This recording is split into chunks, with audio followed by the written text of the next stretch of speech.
जैसा मुझे नजर में आ रहे हैं, कई सारे वरिष्ठतम प्राध्यापक गण, अध्यापक गण, वाइस चांसलर, अन्य अन्य महत्वपूर्ण पदों पर रहे सब समाज के, जिसके कहते हैं ना क्रीमी लेयर, बुद्धिजीवी वर्ग, ऐसा सब उपस्थित है।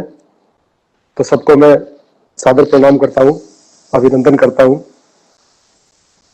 हालांकि जिस प्रकार की ऑडियंस आज इस कार्यक्रम में है, मैं बिल्कुल स्वीकार कर रहा हूं कि उनके लिए वक्ता के नाते से मुझे रहना ये उपयुक्त नहीं है,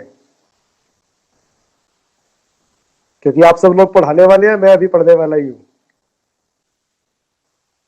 लेकिन कुठियारा जी ने जैसा आदेश दिया, जैसी अपेक्षा की, और ये पद्धति भी है संघ की, हम सब संघ के कार्यकर्ता भी कम अधिक होंगे ही। तो हमारे यहां कहा जाता है कि सूचना के बाद सोचना नहीं। अगर ऐसी सूचना मिली है कि आज मेरे को किसी विषय पर चर्चा करनी है, तो फिर मेरे को अन्यत्र सोचने का भी अधिकार नहीं है। हालांकि आप सब लोगों को देखकर मैं महसूस कर रहा हूं कि पिछले 4-5-6 दिनों की कुछ अतिरिक्त व्यस्तता के कारण से अभी मैं जैसे कार्यक्रम से आया हूं, मुझे उस स्तर की तैयारी करनी चाहिए थी जिस तरह के आप सब लोग हैं। तो मैं उस तैयारी के साथ नहीं हूं, लेकिन कुछ हल्की फुल्की बातों से जैसा मुझे ध्यान में आया है, उस विषय के साथ आपसे गपशप में विषय आगे बढ़ाता हूं। तो राष्ट्र उत्थान में व्यक्ति निर्माण, ऐसा मेरे मन में विषय कल से चल रहा था। आज मैंने इसका शीर्षक पढ़ा, जो पत्र के रूप में दिखा मेरे को, उसमें लिखा था राष्ट्र निर्माण के लिए व्यक्ति निर्माण। तो मैं और के लिए में थोड़ा अंतर हो सकता है, लेकिन मैंने उसी विषय के हिसाब से जो थोड़ा बहुत सोचा वो आपके सामने रखता हूं। हमारे यहाँ ज्ञान का अथाह भंडार है, किसी प्रकार की कोई कमी नहीं है। वेद है, उपनिषद है, पुराण है, रामायण है, महाभारत है, उन सब के द्वारा बहुत सारे ऋषि मनीषियों ने, आप सब ने भी अध्ययन करके नीचे तक पहुंचाने का एक महत्वपूर्ण काम अपने जिम्मे ले रखा है। तो हम सब जब राष्ट्र इस शब्द की चर्चा करते हैं, तो वयम हिंदू राष्ट्रांग भूता, हम हिंदू राष्ट्र के अंगभूत घटक हैं। वयम राष्ट्रीय जागरण पुरोहिता, हम राष्ट्र के प्रति सजग बने। इदम राष्ट्राय इदम नामम, आदि इत्यादि कई प्रकार के ऐसे वेदों के वाक्यों को हम सुनते हैं जिनमें राष्ट्र या राष्ट्राय शब्द आता है, जिससे हमको ध्यान में आता है कि राष्ट्र कोई नया शब्द नहीं है। राष्ट्र एक पुरानी अवधारणा है, सांस्कृतिक अवधारणा है, और ये जो हमारा भारत है ये एक प्राचीन राष्ट्र है। प्राचीन राष्ट्र है, विकसित राष्ट्र रहा है, हिंदू राष्ट्र है, सनातन राष्ट्र है। लेकिन विषय ये आता है कि राष्ट्रोत्थान के लिए, इसका मतलब राष्ट्र का उत्थान करना बाकी है। तो अच्छा है आपने राष्ट्रोत्थान कहा, कहीं कहीं इसको राष्ट्र निर्माण कहते हैं। तो राष्ट्र निर्माण तो हम सब नहीं कर सकते, और हमको तो विकसित देश के रूप में अपना भारत मिला है, और ऐसा भारत मिला है जिसके बारे में हमको पता है कि उत्तरम यत् समुद्रस्य हिमाद्रिश्चैव दक्षिणम वर्षम तद भारतम नाम भारती यत्र संतति। ये विष्णु पुराण का श्लोक है। तो यानी कि पुराणों में, वेदों में, सब जगह भारत की राष्ट्रीयता की ऐतिहासिकता, प्रामाणिकता, ये सब तय है, ये सब बनाई गई है। इसलिए राष्ट्र कोई नई अवधारणा भी नहीं है, और राष्ट्र कोई निर्माण की प्रक्रिया में भी नहीं है। हाँ, ये अच्छा शब्द आप लोगों ने दिया है कि राष्ट्र के उत्थान की एक प्रक्रिया है, क्योंकि सदियों के कालखंड के अंदर कभी कभी राष्ट्र में जिस प्रकार की उन्नति अपेक्षित होती है, जिस प्रकार का एक उत्थान अपेक्षित होता है, जैसा एक स्टेटस मेंटेन हो जाता है, वो शताब्दियों में कई सारी घटनाओं के घटने के कारण से उसमें न्यूनता आ जाती है। इसलिए राष्ट्र का कभी कभी पतन होना शुरू हो जाता है। तो राष्ट्र का पतन नहीं, बल्कि राष्ट्र का उत्थान हो, इस प्रकार की भावना वाला हमने शब्द सुना है। तो राष्ट्र के उत्थान में और राष्ट्र के उत्थान के लिए व्यक्ति निर्माण, ये आपने विषय रखा है। जब हम राष्ट्र की बात करते हैं तो हम पश्चिम के लोगों को देखें तो पश्चिम में राष्ट्र की कल्पना अलग प्रकार की है। हम सब लोग, चूंकि पूरी दुनिया एक परिवार के रूप में, बहुत छोटी दुनिया है, छोटी सी ये दुनिया, पहचाने रास्ते हैं, तुम कभी तो मिलोगे, तो पूछेंगे हम, गीत सुनते हैं, बड़ी छोटी सी दुनिया है। और वर्तमान साधनों ने दुनिया को और छोटा कर दिया है। तो ऐसी छोटी दुनिया में सबके विचार एक दूसरे को पता चलते रहते हैं, साझा होते रहते हैं, जानकारी होती रहती है। तो हमको ध्यान में आया होगा कि पश्चिम में राष्ट्र की कल्पना अलग है। उनके यहाँ छोटे छोटे राज्य होते हैं, स्टेट्स बोला जाता है, वो उनको ही राष्ट्र बोल देते हैं, बल्कि स्टेट्स को मिलाकर वो राष्ट्र मान लेते हैं।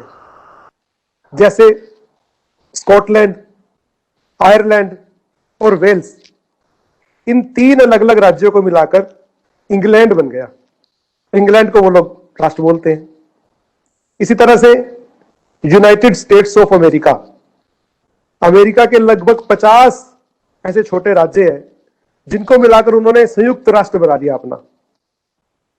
तो ऐसी उनकी एक भौगोलिक सीमाओं की, एक राजनीतिक कारणों से जो इकाई बनती है, उसको वो राष्ट्र बोलते हैं।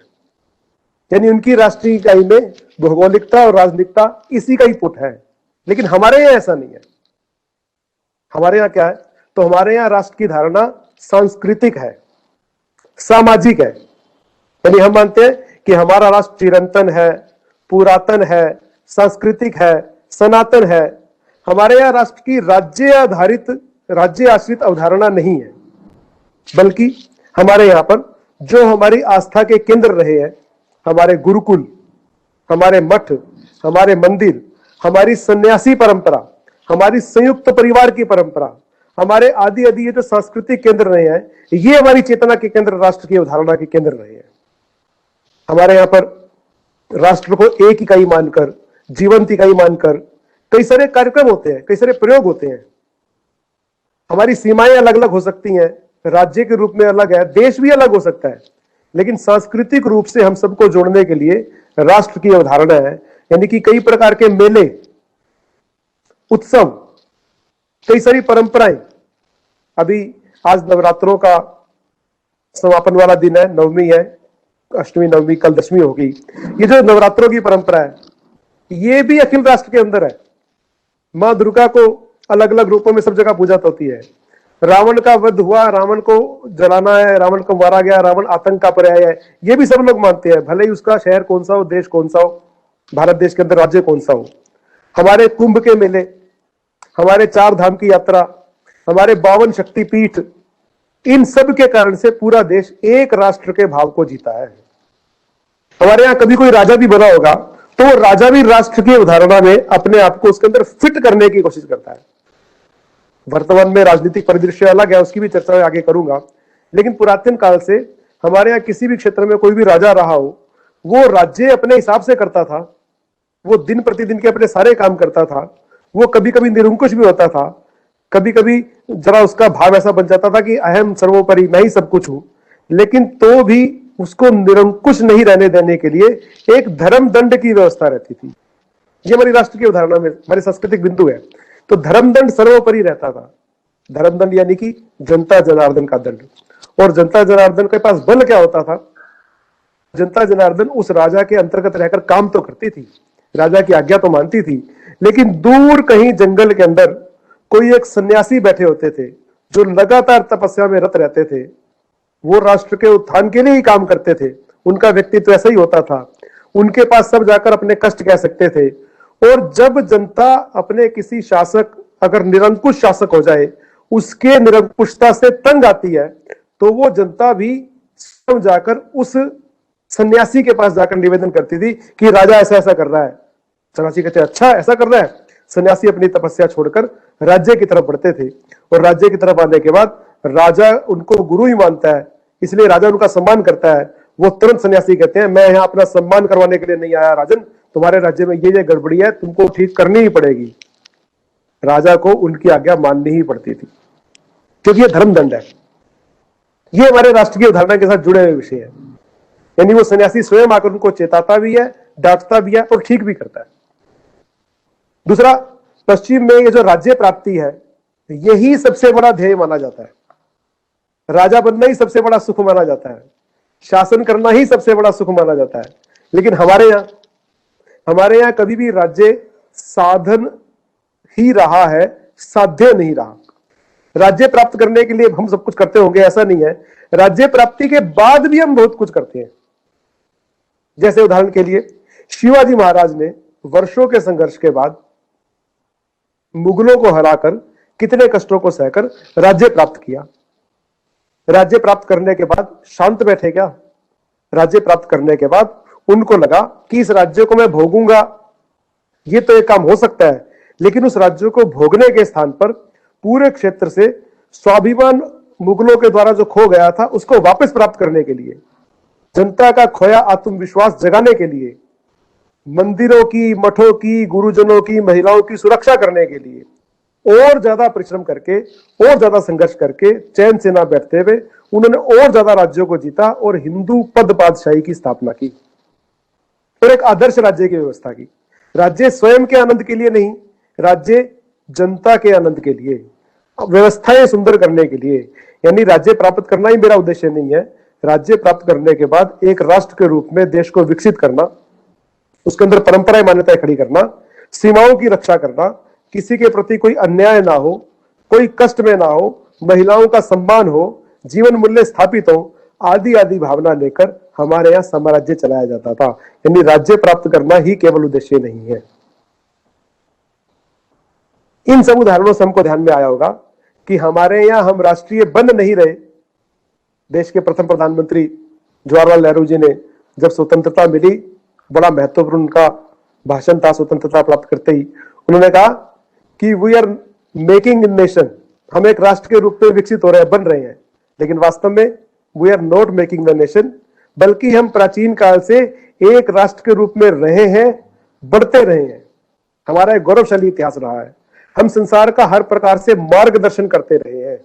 इसलिए दुनिया के लोग हमें विश्व गुरु के नाम से जानते हैं, जानते ही नहीं मानते भी हैं।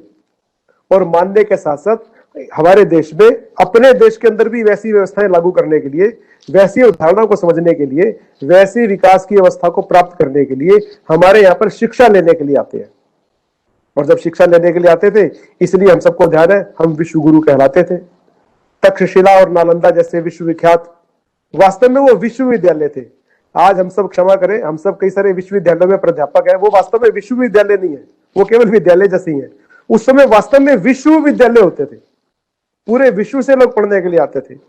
और जहां तक मैंने पढ़ा है, नालंदा, तक्षशिला इत्यादि में तो 10-10 हजार विद्यार्थियों के ना केवल पढ़ने की बल्कि रुकने की व्यवस्था थी। 10-10 हजार विद्यार्थियों के, और वहां पर 100 से ज्यादा विषयों पर मास्टर डिग्री कराई जाती थी। आज मैं अगर सोचूं कि मैं 100 किन विषयों पर मास्टर डिग्री हो सकती है या वर्तमान में क्या विषय चलते हैं, तो मेरे से 100 विषय लिखे नहीं जा सकते। हम सब मिलकर भी प्रयत्न करें तो शायद ना लिख सके, लेकिन 100 से ज्यादा विषयों पर तो मास्टर डिग्री कराई जाती थी। उसकी कितनी सुंदर व्यवस्था थी। और उन विद्यालयों में भी आसानी से प्रवेश नहीं मिलता था। उसमें प्रवेश लेने के लिए लोग लालायित रहते थे। और थाईलैंड, कंबोडिया, नेपाल आदि ऐसे कुछ देशों के अंदर एंट्रेंस टेस्ट देते थे।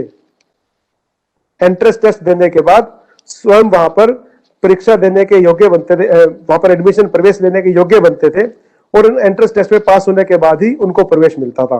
और यहां पर आकर सीखते थे, अपने आप को धन्य मानते थे, अपने आप को गौरवान्वित महसूस करते थे कि हम भारत राष्ट्र से पढ़कर आए हैं। लेकिन हमेशा एक जैसी व्यवस्था नहीं रहती। जैसे मैंने पहले बताया कि राष्ट्र बनते और बिगड़ते तो नहीं कह सकते, लेकिन कभी कभी थोड़े थोड़े पतन की अवस्था की तरफ जाते रहते हैं। और हमारा भी एक बार गौरवशाली इतिहास लगातार रहने के बावजूद भी कुछ कमियां खामियां रही थी, जिसके कारण से हमारा भी कुछ पतन होना शुरू हुआ, हमारे यहां भी कुछ दिक्कतें आनी शुरू हुई। लेकिन हम सदा से अपने इस राष्ट्र को उत्थान की ओर ले जाने के लिए कटिबद्ध हैं, और कटिबद्ध ही नहीं, प्रयत्नरत है। मैं जिस विषय को आपके सामने रख रहा हूं वो राष्ट्र का विषय है, क्योंकि राष्ट्र के विषय से ही शुरू करके व्यक्ति निर्माण तक पहुंचने की प्रक्रिया का हमारे इस शीर्षक में बताया गया है। तो राष्ट्र समाज से बनता है, समाज परिवार से बनता है, और परिवार व्यक्तियों से बनता है। यानी कुल मिला के राष्ट्र देखा जाए तो व्यक्तियों से ही बनता है। इसलिए राष्ट्रोत्थान के लिए व्यक्तियों में कुछ विशेष प्रकार के गुणों का होना अपेक्षित है। ये जो जिन गुणों का होना अपेक्षित है उसी गुणों को हम व्यक्ति निर्माण कहते हैं। व्यक्ति के अंदर जो गुण होने चाहिए, व्यक्ति उन गुणों से पुष्पित पल्लवित होना चाहिए, व्यक्ति के स्वभाव में वो बातें आनी चाहिए, व्यक्ति के मानस में वो चीजें बैठनी चाहिए। अगर ऐसा सब कुछ है तो हमने एक श्रेष्ठ व्यक्तित्व का विकास किया है, हमने एक अच्छे नागरिक का निर्माण किया है, ऐसा कहा जाएगा। यानी ये दोनों एक दूसरे के पूरक भी मान सकते हैं।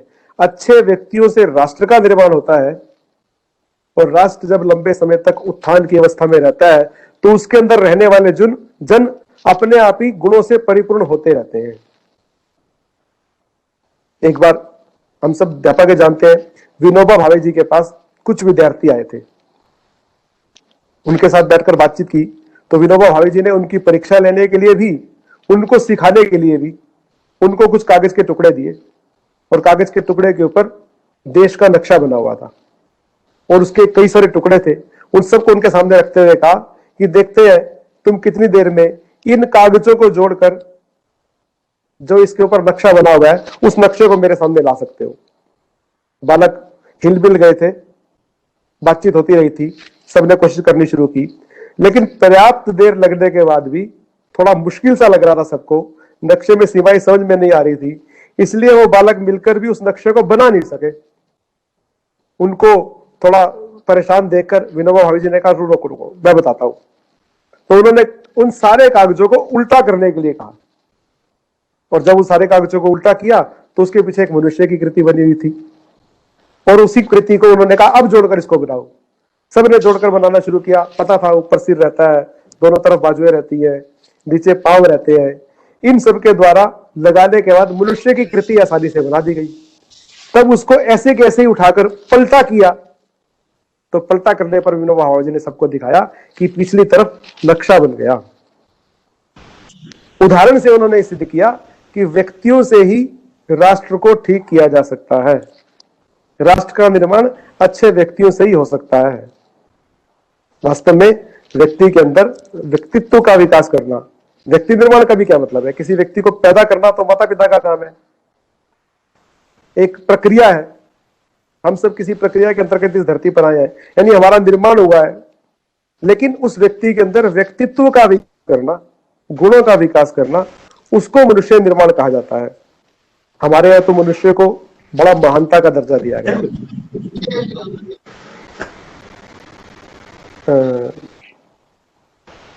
पंडित जी कोई दिक्कत तो नहीं आ रही? प्लीज जिसका किसी का माइक अनम्यूट है उसको म्यूट कर लें। मेरी आवाज स्पष्ट आ रही है भाई साहब? आपकी आवाज आपको बिल्कुल स्पष्ट आ रही है, बिल्कुल स्पष्ट आ रही है। जी जी। तो हमारे यहाँ मनुष्य को बड़ी महानता का दर्जा दिया जाता है।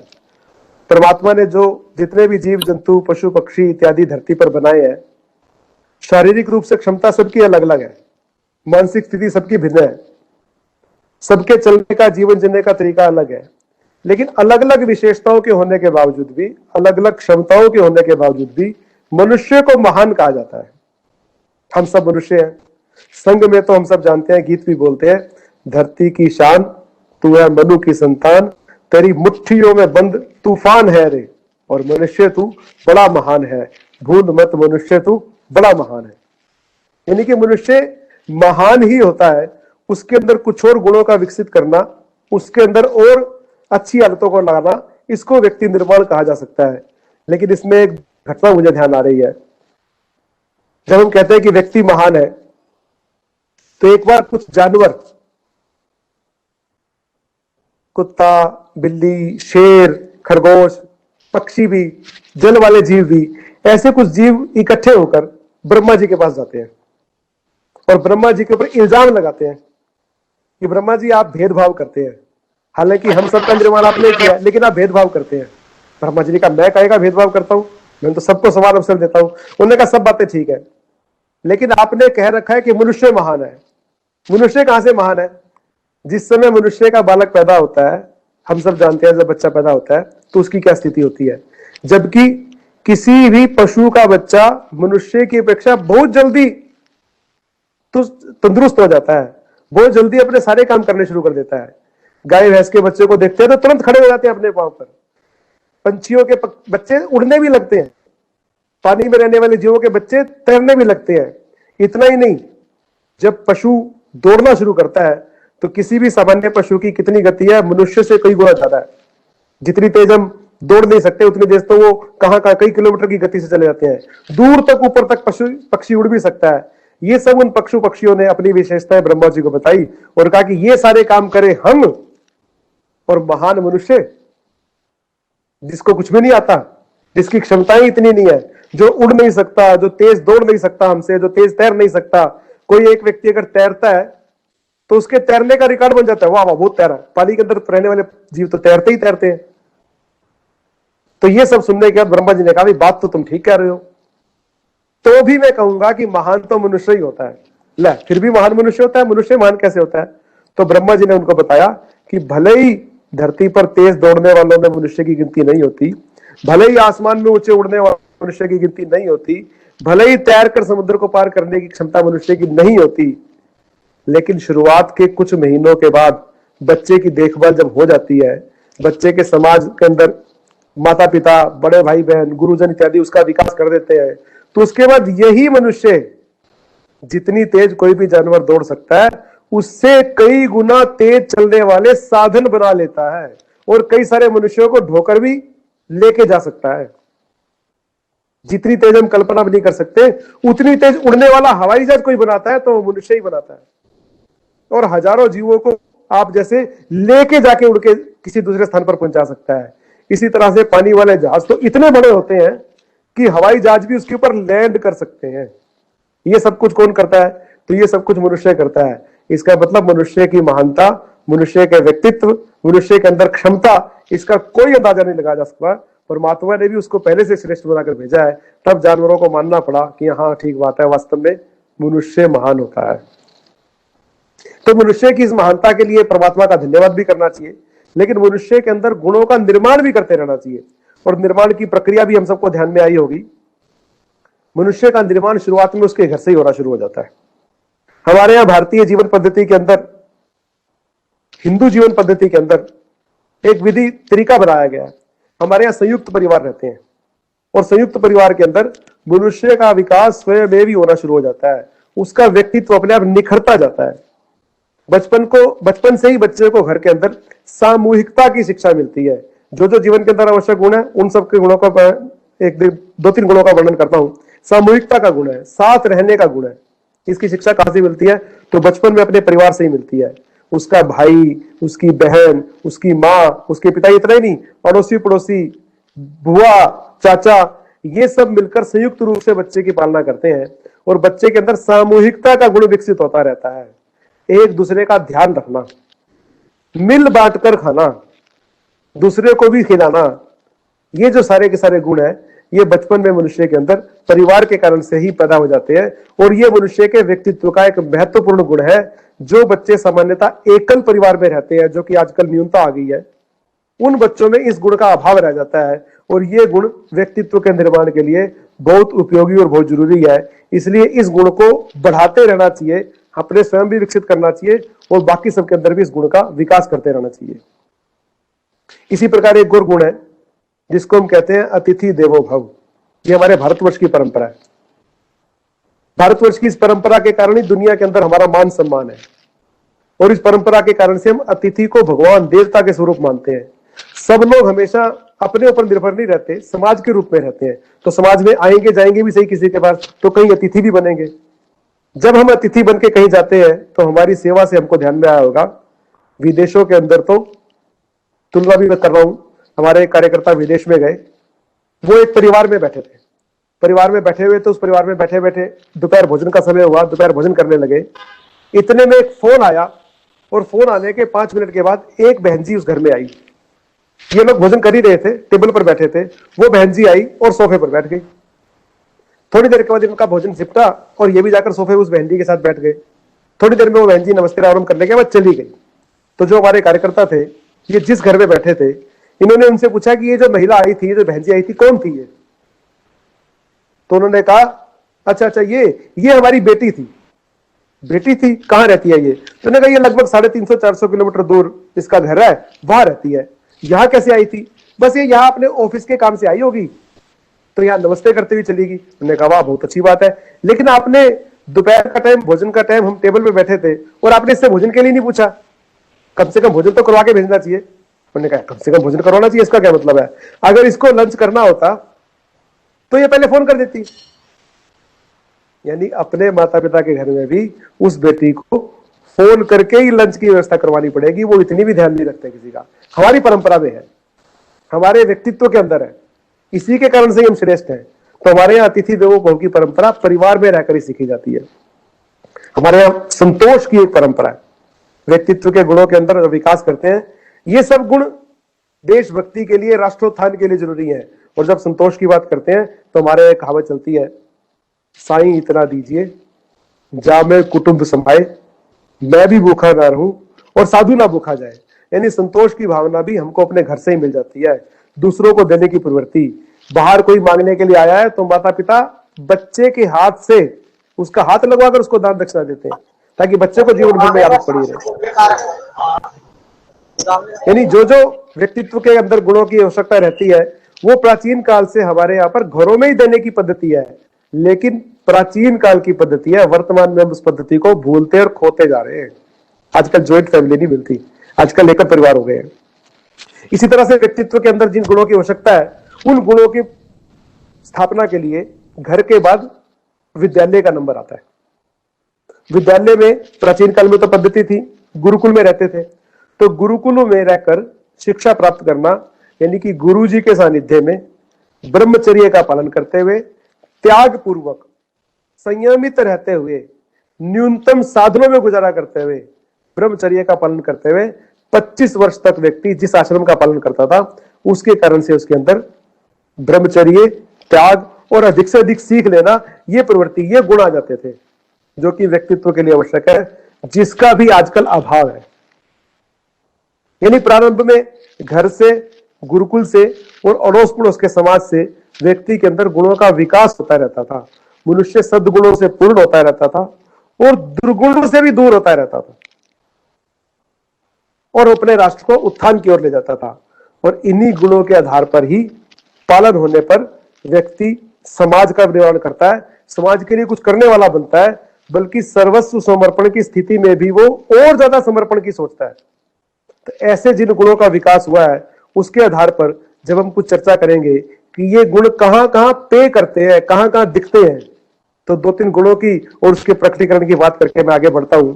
हमारे यहाँ ये जो गुण प्रकट किए जाते हैं, गुण सीखे जाते हैं, तो परिवार में, विद्यालय में, समाज में, जैसे पंचनद शोध संस्थान है, ऐसे सामाजिक संगठनों में आकर सीखे जाते हैं, संघ में आकर सीखे जाते हैं।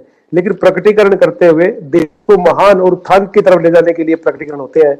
जैसे अगर हम त्याग के गुण की बात करें, तो त्याग के गुणों की पराकाष्ठा दिखती है हमें महाराजा शिवी के जीवन में। महाराजा शिवी ने अपने जीवन के अंदर एक कबूतर की रक्षा करने के लिए भी, यानी एक पक्षी की रक्षा करने के लिए भी, मनुष्य की तो और अधिक बात और अधिक महत्वपूर्ण विषय है, उससे भी कम महत्वपूर्ण पक्षी, उसकी रक्षा करने के लिए भी अपने स्वयं के शरीर का मांस काट कर दे दिया था। आप कल्पना करके देखिए कैसे गुणों की पराकाष्ठा थी, और ऐसे लोगों के कारण से हमारे राष्ट्र का कितना नाम है, राष्ट्र का उत्थान है। इसी तरह धन के समर्पण का जो भाव है, ये जो गुण है व्यक्तित्व के अंदर, इसका उदाहरण देखना हो तो हम भामाशाह की बात कर सकते हैं। भामाशाह ने वन वन में भटकते हुए महाराणा प्रताप के लिए किस प्रकार से अपनी जीवन भर की संचित पूंजी को दांव पर लगा दिया, प्रसन्नता पूर्वक दे दिया, आग्रह पूर्वक दे दिया, बदले में कुछ नहीं मांगा। आप इस धन का उपयोग देश के दुश्मनों को भगाने के लिए कीजिए, मैंने ये धन इसी देश में से कमाया है, अगर देश ठीक रहेगा तो मैं दोबारा इस प्रकार से धन कमा लूंगा। इस प्रकार की भावना उन्होंने दिखाई, इस गुण का उन्होंने प्रकटीकरण किया। यानी जब व्यक्तित्व के अंदर गुण इस तरह के आते हैं तो देश समाज के लिए कैसे उत्थान की बात व्यक्ति के मन के अंदर आती है। इसी प्रकार शिवाजी का नाम पहले आया।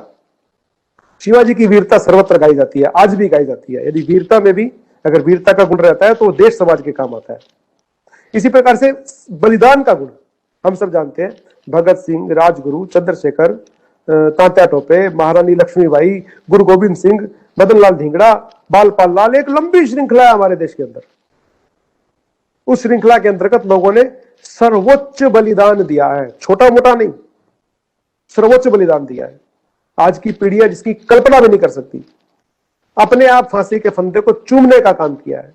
छोटी सी उम्र के अंदर, कम जीवन था जिसका, उसने भी देश के लिए अपना बलिदान दिया है। आने वाली पीढ़ियों को जगाने के लिए अपने बलिदान करने की सर्वोच्च परंपरा ये शायद ही किसी देश के अंदर मिले। हमारे क्रांतिकारियों का मन का भाव ऐसा था, क्योंकि उनके व्यक्तित्व के अंदर ऐसे गुणों का विकास हुआ था।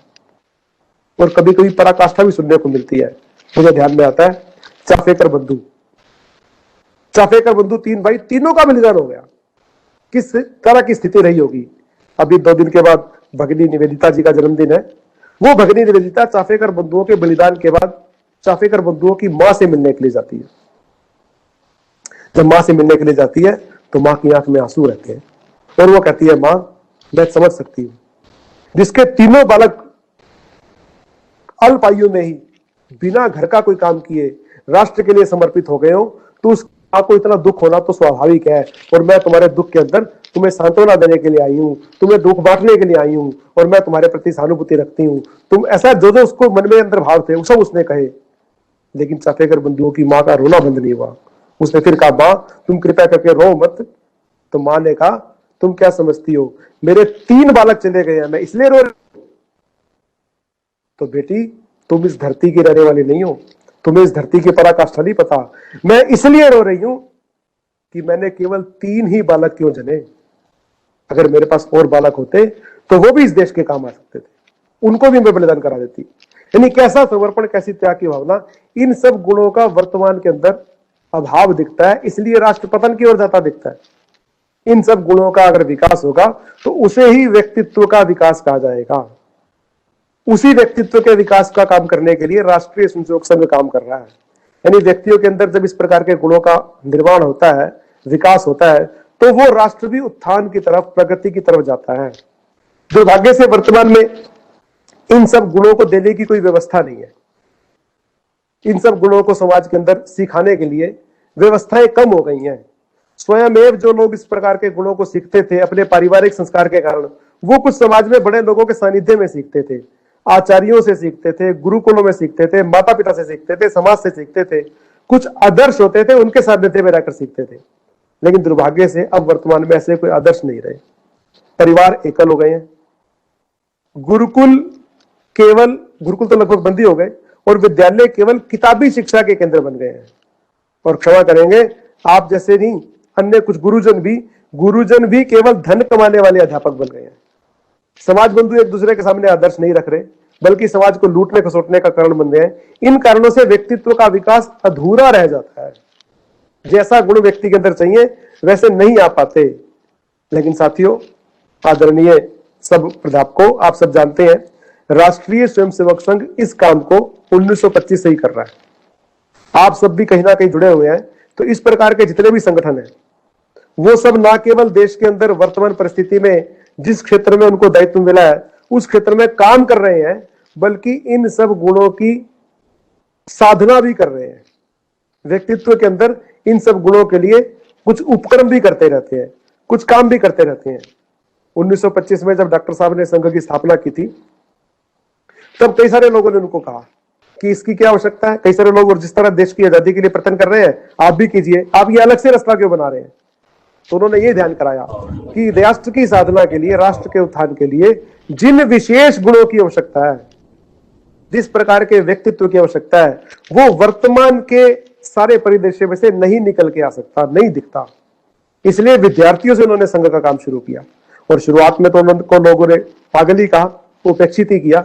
लेकिन हम सब जानते हैं, उसी संघ स्थान पर आते आते ही, गुणों की साधना करते करते ही, केवल दक्ष आरंभ की पालना करते करते ही, यानी कि बाल्यपन के अंदर केवल एक शासन पद, सीधे एक पंक्ति में खड़े हो जाइए, ऐसा कहने पर शाखा पर आने वाला अमीर, गरीब, छोटा, बड़ा, मोटा, पतला, किसी भी प्रकार के मन का, सारे एक लाइन में आ जाते हैं। यानी कि मेरा मुझ में कुछ नहीं, जो कुछ है वो तेरा, अनुशासन का पालन। इस गुण की साधना स्वयं में हो जाती है ना, उसका मन हमेशा नियम पालन का बन जाता है ना। ऐसे गुणों की वर्तमान में राष्ट्र को आवश्यकता है।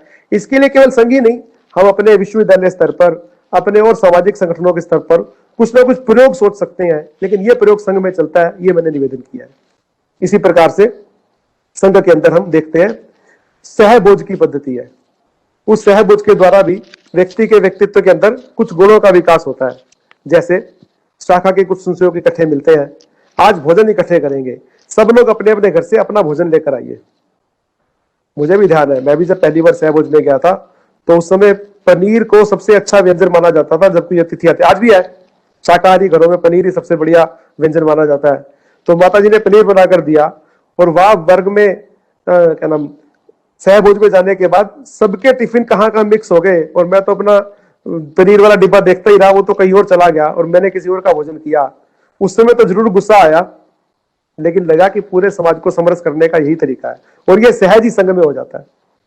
व्यक्तित्व के विकास के अंदर समरसता चाहिए, पूरे देश के अंदर सब लोगों का समान विकास हो, इस प्रकार की भावना चाहिए। इस प्रकार के गुणों की साधना करने का काम महात्मा गांधी जी ने सोचा था और महात्मा गांधी जी ने संघ की शाखा पर आकर देखा भी था। 1929 में वर्धा के शिविर में वो संघ की शाखा में आए थे। उन्होंने कहा था डॉक्टर हेडगेवार जी को कि जो काम मैं करना चाहता हूं, जैसे व्यक्तित्व का निर्माण मैं इस देश के हर व्यक्ति करना चाहता हूं, उसको करने के लिए मुझे कोई रास्ता नहीं मिल रहा। इसलिए अछूत को कोई ना माने, हरिजन शब्द दे दिया, ये सारे प्रयोग वो करते रहते थे। उन्होंने कहा कि इन सब प्रयोगों के बावजूद जो प्रयोग तुम कर रहे हो उस प्रयोग से मैं सहमत भी हूं, उस प्रयोग से मैं प्रभावित भी हूं और उस प्रयोग के सफलता के लिए मैं तुम्हें आशीर्वाद भी देता हूं। सुभाष चंद्र बोस से चर्चा हुई, डॉक्टर हेडगेवार, उन्होंने कहा वो तो क्रांतिकारियों में से भी बड़े क्रांतिकारी थे, तुरंत काम करना चाहते थे, इसलिए उन्होंने विदेश की धरती में जाकर भी अपने देश के अंदर से अंग्रेजों को भगाने का महत्वपूर्ण काम किया। उन्होंने कहा कि डॉक्टर हेडगेवार जी, जो आप काम कर रहे हो बहुत अच्छा, उपयोगी है, लेकिन इतना धीमा है, इतना स्लो प्रोसेस है। तो डॉक्टर जी ने कहा बात ठीक है, स्लो प्रोसेस है, लेकिन इसी धीमी गति से होने वाले काम के द्वारा ही वास्तव में राष्ट्र का निर्माण होगा, वास्तव में राष्ट्र का उत्थान होगा और पूरे देश के अंदर व्यक्तित्व का निर्माण होगा। ये मेरा दावा है और ये मेरा अहंकार नहीं, ये मेरा एक हिसाब से चुनौती है कि हाँ इसी रास्ते से होगा। और सुभाष चंद्र बोस जब दोबारा मिले तो उन्होंने कहा हाँ वास्तव में मैं प्रसन्न हूं, मुझे लगता है कि तात्कालिक रूप से कुछ मैं कर पा रहा हूं, लेकिन स्थायी रूप से इस देश के अंदर व्यक्तित्व को गढ़ने का काम डॉक्टर हेडगेवार कर पा रहे हैं। इसलिए हम सब देखते हैं कैसे कैसे व्यक्तित्व को उन्होंने गढ़ा और देश के अंदर अलग अलग संगठनों को खड़ा करने के लिए भेजा। अपना सब कुछ त्याग करके उन्होंने अपनी शिक्षा दीक्षा प्राप्त करके, अपना रजुबिया गोल्ड मेडलिस्ट थे, सुदर्शन जी इंजीनियर थे, सरसंघचालक जी वर्तमान वाले भी डॉक्टर हैं, सारे के सारे इस प्रकार के, ये केवल संचालकों के विषय में कहा मैंने, लेकिन हम सभी को देखेंगे तो सभी के अंदर पर्याप्त योग्यता होते हुए समर्पण भी था, पर्याप्त घर में सुविधा होने के बावजूद त्याग की भावना भी थी। यानी ये जो व्यक्तित्व के अंदर गुणों की आवश्यकता है, उन गुणों की साधना करने के बाद ही कोई व्यक्ति महान बनता है और ऐसे महान व्यक्ति को द्वारा ही राष्ट्र का उत्थान होता है। इस राष्ट्र के उत्थान के महत्वपूर्ण काम के अंदर हम सब लोग भी लगे हैं और यही संघ का मुख्य कार्य भी है। राष्ट्र की चिंता करना, महाभारत के अंदर लिखा गया है कि राष्ट्र की सीमाएं माता के वस्त्रों के समान होती हैं, उसकी रक्षा करना प्रत्येक मनुष्य का दायित्व है। हम सब उस दायित्व को समझते नहीं है। माता के वस्त्रों को कोई हाथ लगाएगा तो हमारी क्या प्रतिक्रिया होगी, इस प्रकार की उत्तेजना मन में आ जाना भी व्यक्तित्व का विकास है। हालांकि उत्तेजना खराब चीज होती है, लेकिन किसी ने मेरे देश के प्रति कोई दुर्भावना रखी है तो मैं क्या ना कर जाऊंगा उसको खत्म करने के लिए। इस प्रकार की, हाँ, वो उलझुल तरीके से नहीं करना, उसको भी विधिवत तरीके से करना। इतने वर्षों के संघर्ष के बाद, इतने वर्षों की धैर्यता के बाद हिंदू समाज ने राम जन्मभूमि के विषय को कानून के द्वारा जीता है। ये हमारे सामूहिक गुणों की साधना का ही परिणाम है, सामूहिक गुणों की साधना का परिणाम है। इतने सामूहिक गुणों की साधना के बाद हम अपने व्यक्तित्व को, जो प्रधानमंत्री है वो भी संघ की शाखा से निकल कर गए हैं, इतना धैर्यपूर्वक बनवा पाए हैं, इतना नीतिकार बना पाए हैं कि पूरे देश के अंदर इतने वर्षों से अटकी हुई समस्याओं को समाधान करने के लिए भी प्रयत्नरत है। धारा 370 हटवाई है, ये हमारी सामूहिक संघ स्थान पर आकर गुणों की साधना करने का ही परिणाम है। आदि इत्यादि कई सारे उदाहरण दिए जा सकते हैं, लेकिन हम सब लोग गुणों की साधना के लिए एक संघ स्थान पर पद्धति है, उस पद्धति को या अपने संगठन अंतर्गत किसी पद्धति को बनाए जिससे हमारे व्यक्तित्व का विकास हो। व्यक्तित्व में एक अच्छे नागरिक के गुण जो हैं वो सब देश के अंदर संविधान में लिखा है कि आए, लेकिन अपने आप आने की व्यवस्था नहीं है। विद्यालय आजकल उसके लिए कम प्रयत्न करते हैं, घरों में सुविधा नहीं है, इसलिए संघ की शाखा भी इस काम को करने के लिए एक साधन बनती है। और हम सब लोग ऐसे कुछ और उपक्रम भी, कुछ और ऐसे ओरिएंटेशन कोर्स भी समाज के अंदर चलाते रहे, हर प्रकार के, हर स्तर के लोगों के लिए, जिससे इन सामूहिक गुणों का विकास होता रहे, इससे व्यक्तित्व विकास होता रहे, इससे सामूहिक गुणों के द्वारा व्यक्ति के व्यक्तित्व का निर्माण होता रहे, जो शब्द हमने कहा, और मनुष्य जो वास्तव में महान है उस महानता की तरफ व्यक्ति चलता रहे। और वर्तमान के अंदर कभी कभी कुछ दोष भी रहते हैं, उन दोषों का प्रकटीकरण भी व्यक्ति करता रहता है, चाहे अनचाहे। जब कोई नैतिक दबाव, जब कोई नैतिक अधिकार नहीं रहता, नैतिकता मन के अंदर नहीं रहती, बुद्धि के अंदर नहीं रहती, तो वो बाहर से तो व्यक्तित्व अच्छा दिखाता है, लेकिन अपने घर के अंदर ये वास्तव में मनुष्य के दोष है। उदाहरण के लिए हम सब बाहर चर्चा करते हैं, चाइना ने इस समय देश के अंदर यह स्थिति ला दी है, कोरोना वायरस के कारण तो उसने पूरी दुनिया को संकट में डाला ही है। उसके बाद नकली सामान, नकली पीपीई किट, उसके बाद दुनिया के अंदर हड़पने की उसकी नीति, सबका क्षेत्रफल हड़पने की उसकी नीति, और भारत के अंदर सैनिकों को नुकसान पहुंचाने की नीति। इन सब नीतियों के कारण से चाइना का विरोध होना चाहिए। हम सब मानते हैं, हमारे अंदर एक देशभक्ति का गुण है, इसके लिए हम मानते हैं, लेकिन कभी कभी कोई हम में से ही उस चाइना का बाहर से विरोध करने के बावजूद अपने घर में सस्ता सामान तो चाइना वाले ही देते हैं, इसलिए मैं खरीद के लेकर आऊंगा तो किसको पता चलेगा। इसलिए उस अवगुण रूपी राक्षस के अंदर, अपने अंदर आने के कारण से सस्ता सामान खरीदने की मानसिकता से दीपावली पर लड़ियां तो मैं नकली खरीदूंगा, चाइना की खरीदूंगा। अपने देश के उद्योग धंधे बढ़ने चाहिए, ये मानते हुए भी उसके बावजूद भी टूथपेस्ट तो मैं कोलगेट की उपयोग करूंगा। जितनी भी अच्छी बातें हमको पता है, वो सब कुछ पता होने के बावजूद भी जब उन गुणों की नित्य साधना नहीं होती, जब उन गुणों का बार बार ध्यान नहीं कराया जाता, तो उस बार बार ध्यान ना कराने के कारण से कुछ अवगुण हावी हो जाते हैं, और वो देश की प्रगति के लिए, राष्ट्र के उत्थान के लिए बाधक बनते हैं। इसलिए ना केवल व्यक्तित्व के विकास के अंदर कुछ गुणों की साधना करनी चाहिए, कुछ गुणों का अपने अंदर भाव जगाना चाहिए, बल्कि उन गुणों के बारे में नित्य प्रति चर्चा भी करते रहना चाहिए, और उन गुणों का अपने अंदर साधना करते करते उन गुणों का विकास भी करते रहना चाहिए। यही व्यक्तित्व का विकास है। और अंत में निवेदन करना चाहूंगा, इस विकास के द्वारा ही हम अपने राष्ट्र को, जो प्राचीन दुनिया का सबसे विकसित राष्ट्र था, दोबारा उस अवस्था में लेकर आएंगे। और हमारी इन्हीं गुणों के कारण से ही, इन्हीं चीजों के कारण से ही दुनिया के अंदर हमारी मान प्रतिष्ठा दोबारा बढ़ती भी जा रही है। कभी कभी हमको उसके साधना करने की, उसके प्रयत्न करने की थोड़ी बात ध्यान में आए तो हम ध्यान देंगे कि दुनिया के अंदर वातावरण भी ऐसा है कि भारत की उस पुरानी मेघा, उस पुराने गुण, उस पुराने सारी की सारी साधना के कारण से दोबारा हम विश्वगुरु बनने की ओर अग्रसर है। हमारे इन्हीं व्यक्तिगत और सामूहिक गुणों के कारण से ही हम सब लोग दुनिया के 150 देशों को वर्तमान में कोरोना काल में भी सहयोग कर पा रहे हैं, व्यवसाय रूप से नहीं, एक स्नेह रूप में, एक सबका ध्यान रखने के रूप में। क्योंकि हमारे यहाँ सबने कहा है, पुराने लोगों ने, हम उसको मानते भी हैं, हमने वसुधैव कुटुंबकम को अपना आदर्श माना है, यह तन्नार्यस्तु पूज्यन्ते रमन्ते तत्र देवता को अपना आदर्श माना है। ऐसे सभी आदर्शों को सबके जीवन के मध्य में लेकर आएंगे, उन गुणों की सतत साधना करेंगे, तो हमारा देश पुनः विश्व गुरु को प्राप्त होगा। हम सब लोग अपने विश्व गुरु के बनने की तरफ अग्रसर होने के लिए स्वयं सहभागी बने, अपने अंदर गुणों का विकास करें, अपने गुणों की साधना करें, अपने व्यक्तित्व का विकास करें, उससे ही राष्ट्रोत्थान होगा। तो राष्ट्रोत्थान के लिए व्यक्तित्व विकास करना, यह भी स्वयं अपनी बढ़ाई के लिए नहीं, केवल अपनी बढ़ाई के लिए नहीं, मैं कितना श्रेष्ठ हूं ये दिखाने के लिए नहीं।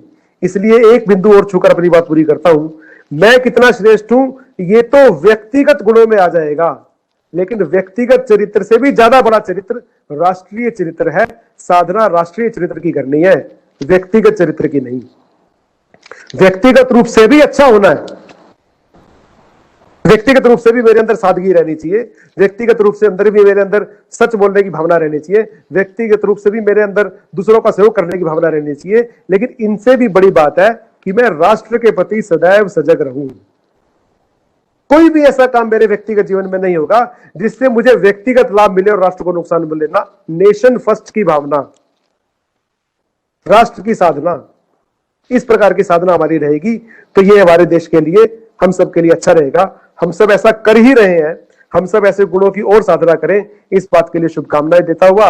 और ये सब जैसे मैंने बताया कि हिम्मत का काम है, थोड़ा लंबा काम है, तो लंबे काम में थोड़ा सब्र भी करना पड़ता है।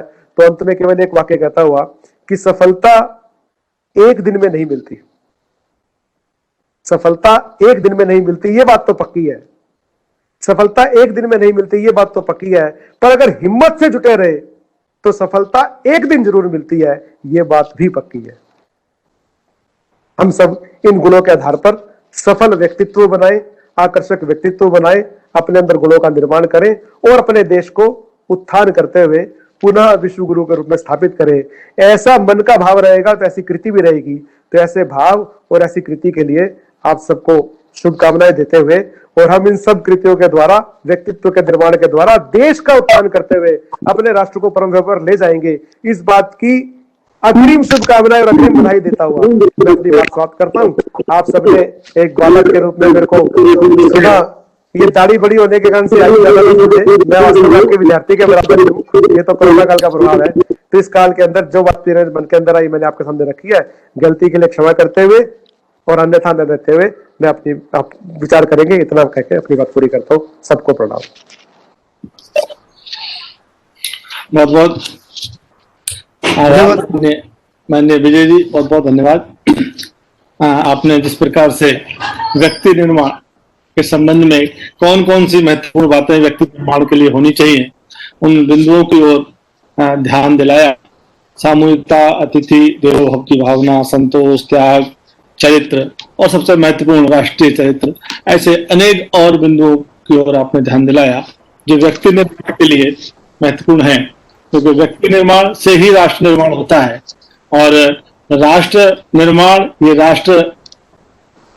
राष्ट्रीय चरित्र यदि मजबूत है तो राष्ट्र निर्माण में हमारे लिए एक मार्ग आसान हो जाता है। और इसीलिए मुझे ध्यान है, मैंने जब प्रारंभ में, जब मैं बाल्यकाल में ही था, तब जब मैं पहली बार शाखा में गया तो मेरे को एक डॉक्टर हेडगेवार के बारे में एक बात बताई गई कि परम पूज्य डॉक्टर हेडगेवार कहते हैं, राष्ट्रभक्ति सभी सद्गुणों की जननी है। तो राष्ट्रभक्ति जिसमें अंदर है उसमें धीरे धीरे व्यक्तिगत चरित्र भी आएगा, सामूहिकता की भावना आएगी, संतोष भी आएगा, त्याग भी आएगा। इसलिए राष्ट्रीय चरित्र बहुत महत्वपूर्ण है, और राष्ट्रभक्ति ये सभी सद्गुणों की जननी है।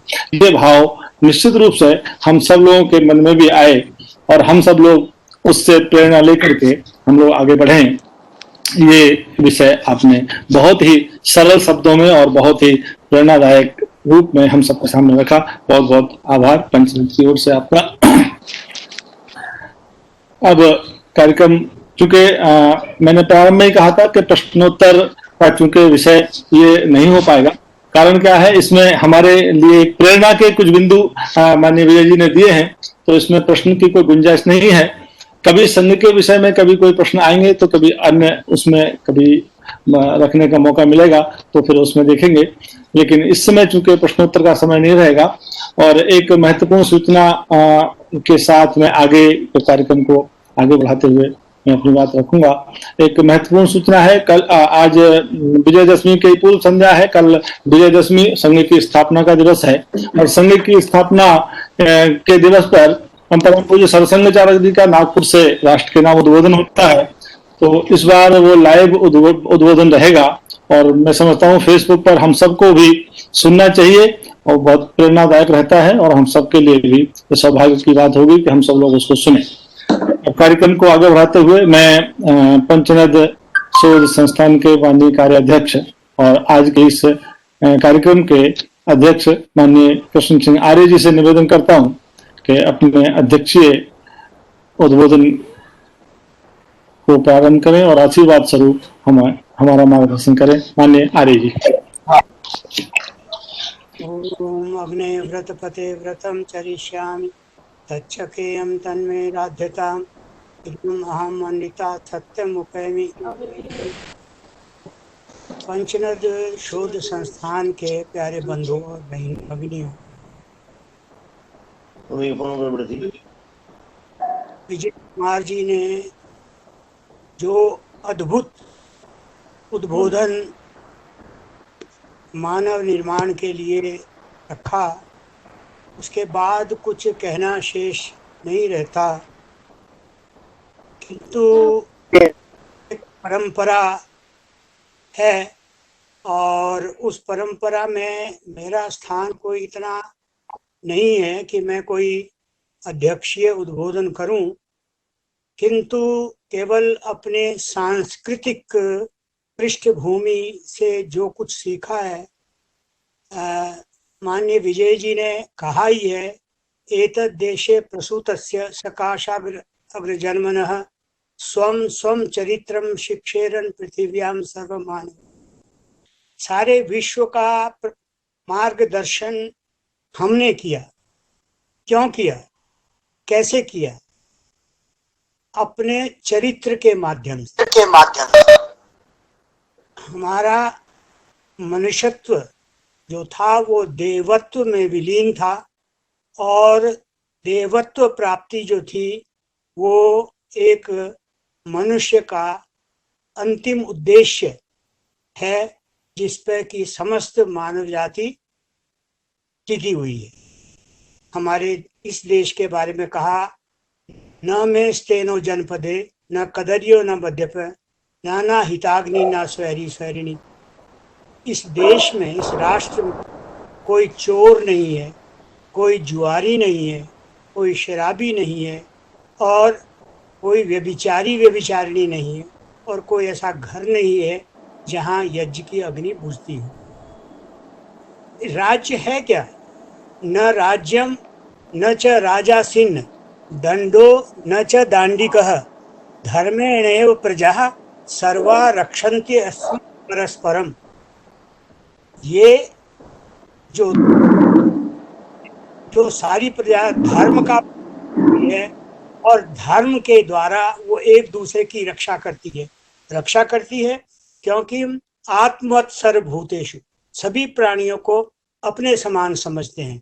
और हम कहते हैं कि ईशावास्यमिदं सर्वं यत् किंच जगत्याम जगत तेन त्यक्तेन भुंजिता मा गृध कस्यस्ति धनम। हमारे लिए जो ईश्वर ने दिया है उसका हम पालन करें और अधिक चीज का उपभोग न करें। महाभारत में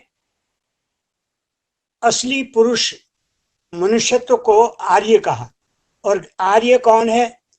ज्ञानी, तुष्टश्च दांतश्च सत्यवादी जितेंद्रिय दाता दयालु नम्र स्यादार्यो यष्टभिर निर्गुणे।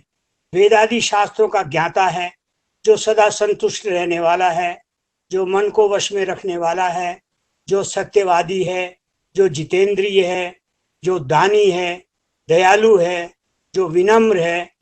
ये 8 गुण जिसमें है उससे आर्य बनता है। क्योंकि धर्म है क्या? धृति, क्षमा, दम, अस्तेयम, शौचम, इंद्रिय निग्रह, धीर, विद्या, सत्यम, अक्रोधो। ये धर्म के 10 लक्षण हैं।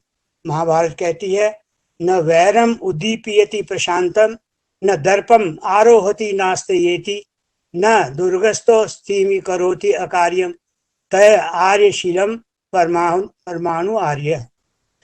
आर्य वो है जो, आप ये समझिए, न स्वे सुखे वै कुरुते प्रहर्षम नान्यस्य दुखे भवति प्रगत्वा न पश्चात कुरुते अनुतापम स कयाते सत्पुरुषारिषि। जो सुख दुख होने पर फूला नहीं, सुख प्राप्त होने पर फूला नहीं समाता।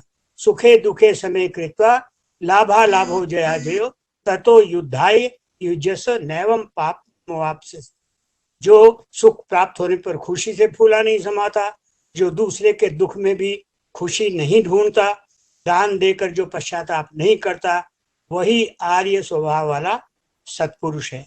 ऐसे पुरुष के निर्माण के लिए हम समय समय पर पंचनद शोध संस्थान के माध्यम द्वारा अपने विचारों को दूसरों तक पहुंचाने का कार्य करते रहते हैं। मैं केवल ये कहना चाहूँगा, यजुर्वेद की एक प्रार्थना के साथ, असमम क्षत्रम असमम मनीषा। ए वीरो, अतुलित शौर्य और असीम बुद्धि धारण करो। जहाँ भी अदम्य साहस है, आत्मविश्वास है, जहाँ संगठन एक है, उस राष्ट्र का कोई भी नहीं बिगाड़ सकता। इसलिए आओ इन सद्गुणों को अपने अंदर डालो, जिससे कि आप उस यज्ञ में अपनी आहुति दे सको, जिसमें कहा कि तजेत एकम कुलस्यार्थे ग्रामस्यार्थे कुलम तजेत ग्रामम जनपदस्यार्थे आत्मार्थे पृथ्वीम तजेत। इन शब्दों के साथ मैं श्री विजय जी का हमारे मार्गदर्शन के लिए धन्यवाद करता हूँ। इत्यो। जय भारत। बहुत बहुत आभार माननीय आर्य जी का। आपके एक एक शब्द बहुत ही हम सबको प्रेरणा देते हैं और निश्चित रूप से आज जो विषय राष्ट्र निर्माण, राष्ट्र उत्थान में स्वयंसेवक की भूमिका, राष्ट्र निर्माण, व्यक्ति निर्माण की, इस विषय पर जो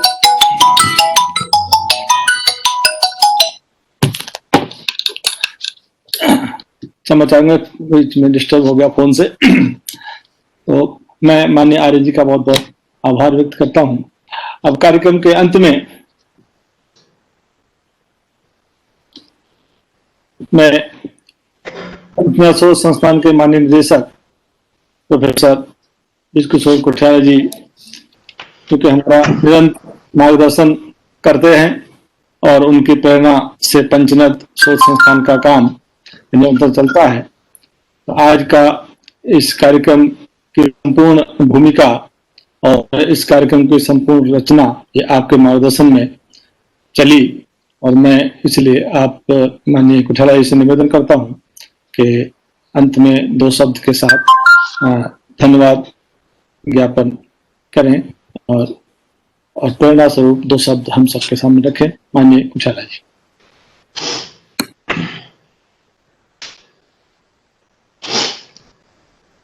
इस तरंग गोष्ठी में उपस्थित सभी भगिनी और बंधुवर, आप सबको मेरा प्रणाम, अभिनंदन। राष्ट्रोत्थान के लिए व्यक्ति निर्माण, विजयादशमी की पूर्व संध्या पर इस कार्यक्रम का, इस बौद्धिक खुराक का संदर्भ इसलिए अधिक बनता है क्योंकि 1925 में विजयादशमी के दिन राष्ट्रीय स्वयंसेवक संघ की स्थापना हुई और क्रमशः जिस प्रकार से आज संघ न केवल राष्ट्रीय परंतु अंतर्राष्ट्रीय स्तर पर एक समाज में कार्य करने वाला एक संगठन के नाते जिसकी छवि उभरी है और जिसकी उपस्थिति जीवन के हर क्षेत्र में भारत राष्ट्र में अनुभूति की जा सकती है, अनुभव की जा सकती है, उसका जो मूल कार्य व्यक्ति निर्माण। कहा गया कि संघ व्यक्ति निर्माण की कार्यशाला है और हमारे विभिन्न श्रेष्ठ कार्यकर्ताओं ने, वरिष्ठ कार्यकर्ताओं ने बार बार इस बात पर जोर देकर कहा है कि हमारा मौलिक कार्य संघ का व्यक्ति निर्माण है। और अभी हाल ही में जब पूजनीय सरसंघ चालक जी ने 3 दिन का एक उद्बोधन दिल्ली में किया, समाज के प्रतिष्ठित व्यक्तियों को बुला करके, उसमें भी उन्होंने यही शब्दावली कही कि हम शाखा में व्यक्ति निर्माण का कार्य करते हैं और उसी व्यक्ति निर्माण से जो राष्ट्र का पुनरुत्थान जो होना है वो उसमें हमें विश्वास है। और आज विजय जी ने जिस प्रकार इस सरल और सहज भाव से और अपने व्यवहारिक अनुभव से सिद्धांत और व्यवहार को जिस प्रकार से जोड़ा है और जिन गुणों की व्यक्तित्व में आवश्यकता होनी चाहिए और मनुष्य होने के नाते जिन गुणों को होना आवश्यक है, और भारत राष्ट्र जो एक समय में विश्व का सर्वश्रेष्ठ राष्ट्र था, ना केवल वो समृद्ध राष्ट्र था, ना केवल वो सबसे बड़ा बौद्धिक राष्ट्र था, बौद्धिक स्तर पर सर्वश्रेष्ठ राष्ट्र था, परंतु बहुत बलशाली राष्ट्र भी था। उसके आगे कोई आंख उठाकर देखने की कोशिश नहीं करता था, साहस नहीं करता था। आज उसी राष्ट्र को फिर से बनाने के लिए, उस राष्ट्र के उत्थान के लिए, जो 1200-1500 वर्ष में हमने जो कुछ खोया है उसको फिर से स्थापित करने के लिए जो आवश्यकता है वो है, उसका प्रारंभ व्यक्ति से होता है। और उसी व्यक्ति निर्माण की कला को, उसी व्यक्ति निर्माण के विज्ञान को, उसी व्यक्ति निर्माण की प्रक्रिया को विजय जी ने और माननीय आर्य जी ने हमारे सम्मुख रखा है। और ये आज का विशेष विजयादशमी की पूर्व संध्या पर इसका विशेष ध्यान बनता है। इसलिए हम सब कार्यकर्ताओं को फिर से एक बार इसकी याद दिलाना आवश्यक होता है कि हम ना केवल स्वयं में इन गुणों की उपस्थिति का एक बार पुनः अवलोकन करें, परंतु अपने कार्य के माध्यम से अपने आसपास का जो हमारे संपर्क का क्षेत्र है उनमें भी, उन हमारे संपर्कों में भी इन गुणों का समावेश हो और राष्ट्र के प्रति इन गुणों का समर्पण हो। ऐसा भाव आज माननीय विजय जी के उद्बोधन से हम सबको प्राप्त हुआ ही है, होना ही चाहिए। और एक नई ऊर्जा के साथ हमने 9 दिन शक्ति की आराधना की है और आज इसका जो कल्मिनेशन हुआ वो इस उद्बोधन के साथ मुझे लगता है कि बड़ा सापेक्ष था और सामयिक था। पंचनद शोध संस्थान के समस्त केंद्रों की ओर से इस वक्त हमारे 31 केंद्र पूरे उत्तर क्षेत्र में, हिमाचल से लेकर हरियाणा, पंजाब, चंडीगढ़, दिल्ली और जम्मू में भी थोड़ा बहुत काम चल रहा है, वो सभी केंद्रों का एक सामूहिक कार्यक्रम ये हुआ है। उसकी तरफ, उन सब की तरफ से मैं माननीय विजय जी का पंचनद की ओर से आभार प्रकट करता हूं और उनके द्वारा दिए गए जो वैचारिक खुराक है उसको हमने ग्रहण किया और उसको हम और अपने अन्य मंचों पर इस पर मंथन करेंगे और अन्य जो बंधु आज अन्य कार्यक्रमों के कारण आज जुड़ नहीं सके उन तक भी पहुंचाने का प्रयास करेंगे। और क्योंकि जो पंचनद के कार्यकर्ता हैं वो जो बौद्धिक वर्ग की जो दूसरी लाइन ऑफ वर्किंग है उसके वो जो कार्यकर्ता है वो समाज में इन विचारों को और प्रचारित और प्रसारित करता है, ऐसा हमारी प्रक्रिया है। तो और ये काम समाज में और बढ़ेगा ऐसी अपेक्षा के साथ हम सबको विजयदशमी, आप सबको विजयदशमी की बहुत बहुत शुभकामनाएं और बधाई। और विजय जी का आभार सबकी तरफ से, माननीय आर्य जी का आभार और सभी बंधु जो इस तरंग बैठक में उपस्थित हुए, आप सबका बहुत बहुत धन्यवाद। नमस्कार, जय भारत। बहुत बहुत आभार माननीय कुठारी जी, आपके इस प्रेरणादायक शब्दों के साथ आज के इस गोष्ठी का समापन हम लोग करते हैं। और आज इस गोष्ठी में जिस प्रकार का विषय माननीय विजय जी, माननीय आर्य जी और माननीय कुठारी जी के माध्यम से हमारे सामने आया है, हम सभी पंचनद के कार्यकर्ता तो सबको ध्यान में रखते हुए अपने जीवन में वो गुण आए और राष्ट्र और समाज के लिए हमारा जीवन, हमारे सारे क्रियाकलाप रहे, ऐसी अपेक्षा के साथ हम आज इस गोष्ठी को संपन्न करते हैं। बहुत बहुत धन्यवाद आप सबका, जो भी इस सभी केंद्रों का माननीय विजय जी का बहुत बहुत आभार। नमस्कार।